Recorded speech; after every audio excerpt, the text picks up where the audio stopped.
අයිබෝන් ඔයාලා අදත් එකතු වෙන්නේ ඔටෝ ඉංජිනියර් YouTube channel එකත් එක්ක. අද අපි බලන්නේ සාමාන්‍යයෙන් වාහනයක තෙල් ටැංකිය සිදුරු වුණොත් ඒකට අපි හදාගන්න ක්‍රමයක් ගැන. ඔයාලට පේනවා ඇති මේ තෙල් ටැංකිය දැන් ලීක් වෙනවා. සිදුරු වෙලා තියෙන්නේ කලිනුත් මේක අලුතෙන්ලා කරලා තියෙනවා.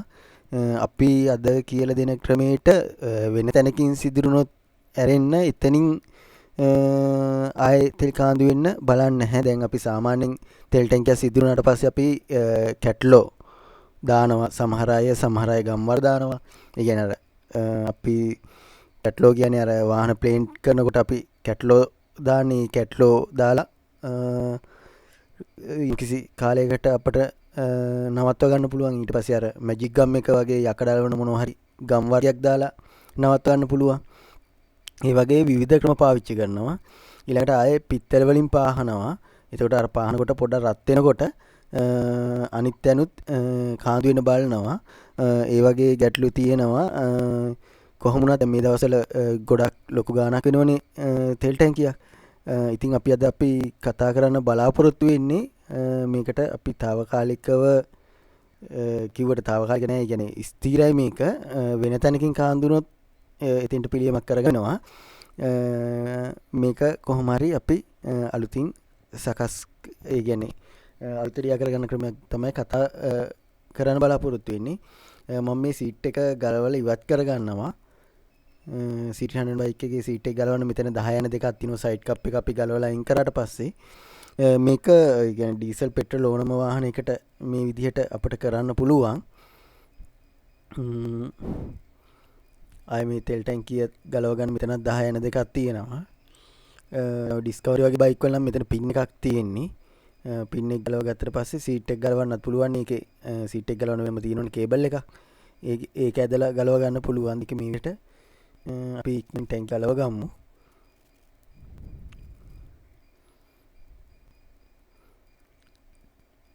මේ අනිත් ගලව ගන්නවා. මේ බයික් එකේ කියන්නේ සමහර බයික් වල තෙල් ටැංකිය ගලවනකොට පරිස්සම් වෙන්න ප්ලෝටර් එක තියෙනවා. යට ප්ලෝටර් එකේ කේබල් එක ගලවනවා.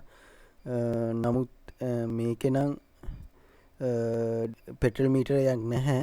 ඒතකොට මීටරයක් නැති බයිසිකල් වල ගැටලුවක් වෙන්නේ නැහැ. මෙතනින් පෙට්‍රල් කරාම වහ ගන්නවා මම. වහලා මේ බටේ ගැලෙව්වට පස්සේ ටැංකිය එළියට ගන්න පුළුවන්. පෙට්‍රල් මීටරේ තියෙන අනිවාර්යෙන් බලන්න යට වයර් එකක් තියෙනවා. මේ වයර් එක ක්ලිප් එකකින් ගලවලා අයින් කරගන්න. හරි තෙල් ටැංකිය මෙන්න මේ විදිහට පිටිපස්සට ඇදලා පස්සේ අපිට ගලව ගන්න පුළුවන්. හරි. මෙන්න මේ විදිහට තෙල් ටැංකිය ගලව ගන්න පුළුවන්. මේ තෙල් ටැංකිය කියන්නේ අලුතින් යොදන්න බැරි නම් සමහර අය මෙහෙමත් කරනවා. මම මේක තෙල් ටික කරගන්නවා. මේකේ තහඩුව යට සම්පූර්ණම ගහන අයත් ඉන්නවා. ඒ කියන්නේ ටින්කර් වැඩ කරන තැනකට දීලා ඔයාලට තහඩුව ඒ කියන්නේ ගොඩාක් දිරලා නම් මම මේක දැන් මම අද කතා කරන්නේ අපි මේ පොඩි ඉදුරක් තියෙනම් අපි ඒක පිළියම් කරගන්න විදිහනේ. එහෙම නැතුව ගොඩක් දිරලා නම් මේ තහඩුව සම්පූර්ණයෙන්ම ගහන්න පුළුවන්. දැන් ඔයාලට පේනවා ඇති මෙතන මේ පිත්තල වලනුත් පහලා තියෙනවා. එතනින් නෙමෙයි ලීක් වෙන්නේ වෙන තැනකින් ලීක් වෙන්නේ. ඊට පස්සේ කැට්ලෝයි දාලා තියෙනවා.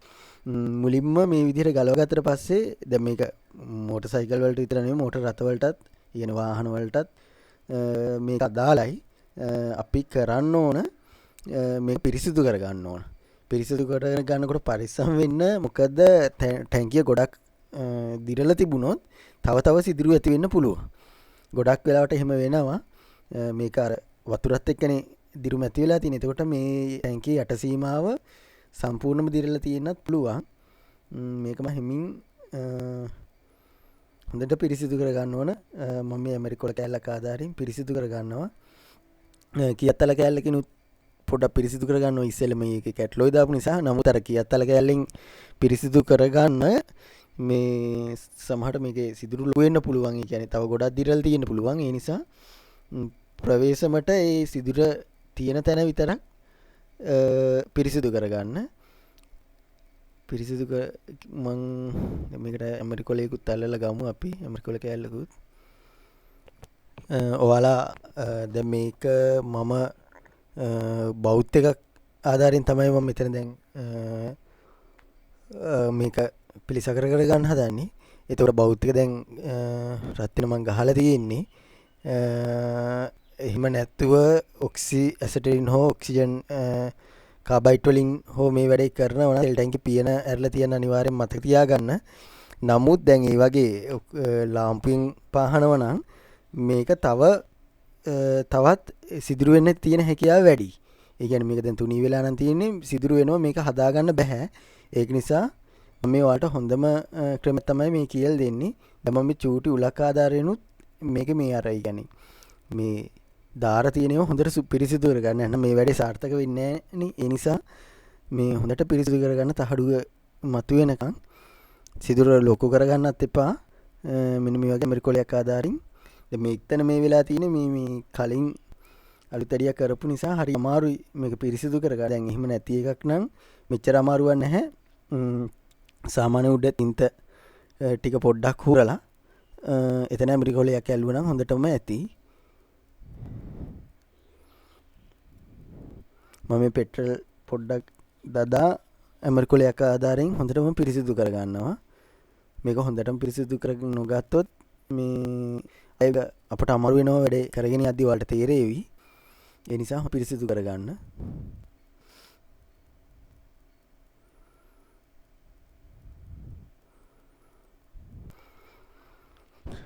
හරි මම රෙදි කෑල්ලකිනුත් පොඩ්ඩක් මේ ටික පිහදා ගන්නවා. දැන් ඔයාලට පේනවා ඇති හොඳට තහඩුවට මතුවෙනකන් තහඩුවේ දිස්න ගහන ගතියට එනකන් පිරිසිදු කරගෙන තියෙනවා. එතකොට මම මේ භෞතික තමයි භාවිතා කරන්නේ. ඔයාලට මේ වගේ භෞතිකයක් හොයාගන්න පුළුවන් වෙයිද දන්නේ නැහැ. සාමාන්‍යයෙන් ගෙදරක පාවිච්චි කරන්නේ 60 වගේනේ. උපරිම වෝට් ගානක්. ඒ කියන්නේ 40 60 වගේ බෞත්නේ. සාමාන්‍යයෙන් ඔයාලා උත්සාහ කරන්න මේ වගේ භෞතිකයක් හොයාගන්න මේක වෝට් 300. ඒතකොට මේක හීට් වෙන මං ගහලා තිබුණේ මේ ටිකක් වෙලා. එහෙම නැත්නම් ඔයාලට වෙන්නේ තඹ කූරක් ආධාරයෙන් පාසන්න. ඒ කියන්නේ තඹ කූරක් අරගෙන ඒක ගිනියම් වෙන්න තියලා ඒකෙන් පුළුවන් අපට ඊයන් වලින් හොඳින් පාස ගන්න. ඒ කියන්නේ සාමාන්‍ය වොට් 60 බවුත් එකනු පුළුවන් මේ වැඩේ කරන්න. ටිකක් අමාරුයි ගොඩක් වෙලා යනවා රත් වෙන්න. ඒ කියන්නේ දැන් මේ තහඩුව පොඩ්ඩක් රත් කරගන්න ඕනේ. අපි නැත්නම් ඊයන් අල්ලන්නේ නැහැ. ඒ නිසා මේ තහඩුව රත් කරගන්න ඕන. මම මේ තවත් පිරිසිදු කරගන්න මේ පිරිසිදු වෙලා නැති දාරයන් එහෙම භෞතික දීලා පොඩ්ඩක් රත් කරගත්තට පස්සේ පේනවා. එතකොට මම ආයේ මේ තා ටිකක් පිරිසිදු කරගත්තා. මේ එතකොට අර විදිහට මම එක වීඩියෝ එකක් පෙන්නන්නම් තඹකුරකින් ওই ස්ටාර්ටර් මෝටර වලට ඊට පස්සේ ස්ටාර්ටර් මෝටර වල බස් ගහනවා වගේ වැඩ වලටත් අපි යොදා ගන්නවා. මම නම් මේ බෞද්ධ තමයි පාවිච්චි කරන්නේ. මේක වොට් 300ක බෞද්ධ එකක්. දැන් එහෙම නැති වෙලාවල් වලදී අර විදිහට තඹකුරකට කම්බියක් ගැට ගහලා හදලා මේ ඒක රත් වෙන්න තියලා රත් වුණාට පස්සේ ඒක ආධාරයෙන් හොඳට පාස ගන්න පුළුවන්. මම මේ බෞද්ධ එක දැන් රත් වෙලා තියෙන හොඳට.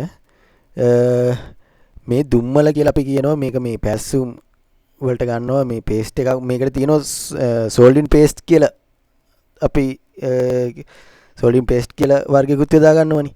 ඒක සෝල්ඩින් පේස්ට් හෝ නැත්නම් මෙන්න මේ වගේ දුම්මල රට දුම්මල කියලා මේකට කියන්නේ. පාසන් ගන්න දුම්මල කිව්වට පස්සේ දෙනවා.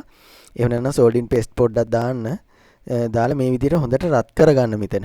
රත් කරගන්න කියන්නේ මේක අපි දාන්නේ මේ පිරිසිදු වෙන්නේ. එතකොට මෙතන හොඳට පිරිසිදු වෙලා ඊයන් අල්ලනව නැත්නම් ඊයන් අල්ලනෝ අඩුයිනේ. ඒක නිසා මෙන්න මේ විදිහට හරි පරිස්සමට මේ සිදුර අර ගොඩාක් ලොකු සිදුරක් හදාගන්න එපා මෙතන. හදාගත්තොත් අමාරු වෙනවා. හදිසියෙන් හරි ලොකු සිදුරක් හැදුනොත් ඔයාලා මේ වයර් තියෙනවනේ. කියන්නේ අපි පාසන්න ගන්න වයර් එක කම්බිය සුද්ධ කරලා ඒ කම්බි ටිකක් මෙතෙන්ට තියලා ඒක උඩ පාස ගන්න. දැන් මෙතන නම් එහෙම ලොකු සිදුරක් නැහැ. ඒ නිසා මම කෙලිම ඊයන් වලින් විතරක්ම පාස ගන්නවා. දැන් එහෙම නැත්නම් අර ඊයන් ගුලිය එක්ක යටට වැටෙනවා. එහෙම නැත්නම් ඇදිලා යනවා දෙපැත්තට. අන්න ඒ වගේ වෙලාවට කරන්න ඕන අපි මේ අර වගේ අර වයර් එක සුද්ධ කරලා ඒක තියා පාසන එක. ඉස්සෙල්ලම කරන්න ඕන බෞද්ධ එක තියලා මේ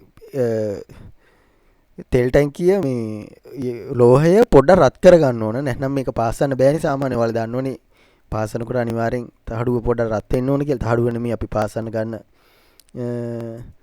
කොටස. එතකොට මේක පොඩ්ඩක් රත් කරගත්ත මම බෞද්ධ එකකින්.